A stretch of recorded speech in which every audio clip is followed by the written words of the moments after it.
ഞാൻ ഇഷ്ടപ്പെട്ടിരുന്ന ആൻമേരി ക്രിസ്മസ് പപ്പയായി ഞാൻ വരുന്നതും കാത്ത് ആ വീടിൻ്റെ വരാന്തയിൽ ഇപ്പോഴും നിൽപ്പുണ്ട്. നീ വേറെ ആരുമാണ്. മെലിഞ്ഞു പോയപ്പോൾ നിന്റെ മനസ്സും വല്ലാതെ ചെറുതായിപ്പോയി.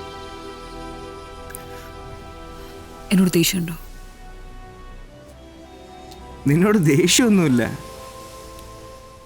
ഒരാൾക്ക് വേണ്ടി ജീവിക്കുന്നതിനേക്കാൾ നല്ലത് ഒരുപാട് പേർക്ക് വേണ്ടി ജീവിക്കുന്നതാണെന്ന് മനസ്സിലാക്കി തന്നതിന് നിന്നോട് നന്ദിയാണ്. I am not your superman. പോട്ടെ.